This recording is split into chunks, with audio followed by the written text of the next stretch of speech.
Comic Book Brandon from Austin Books and Comics. Here's the tour. Right up front, right by the front doors, our all ages section. These are comics that kids can pick up and enjoy, and parents don't have to worry about what content is in there. They can just come right here. They don't have to worry about going throughout the store and finding things that maybe they shouldn't find. It's an excellent section. Here's our classic comic and archive section.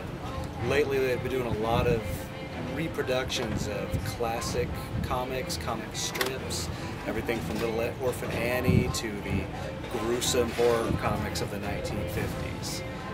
Because all these excellent comics are in print and you don't have to spend thousands of dollars to collect them, this has been a growing portion of our business and takes up a nice amount of space in the store. Our indie sections, one section we have compartmentalized into humor and true life fiction, and we actually have our local comics over here as well.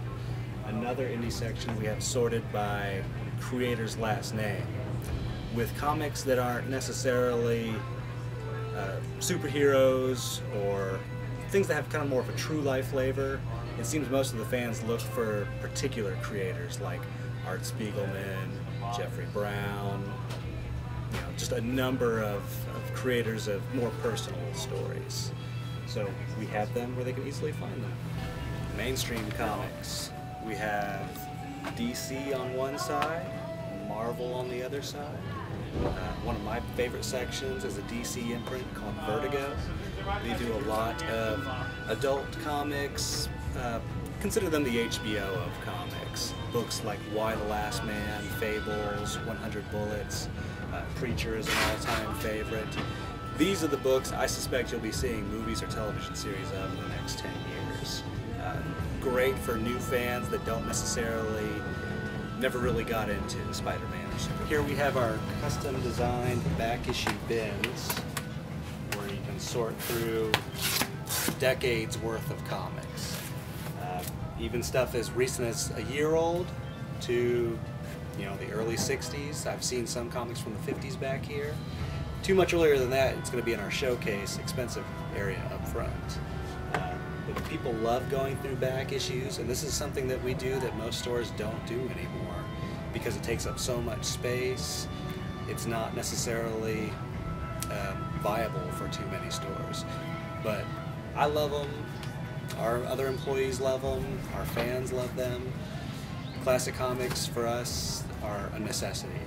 We have to have them. Our graphic novel section winds around the left half of the store, alphabetically by title from A to Z.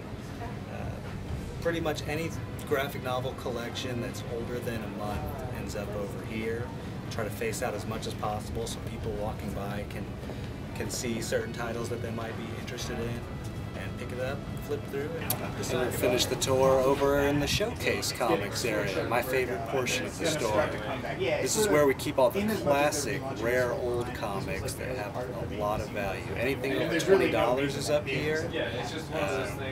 First appearance of Spider-Man and Amazing Fantasy 15. We have Avengers #1. We have, most of the first appearances of major Marvel characters, including the Fantastic Four #1, their first Silver Age superhero comic, and our most valuable comic currently in the store at $3,500.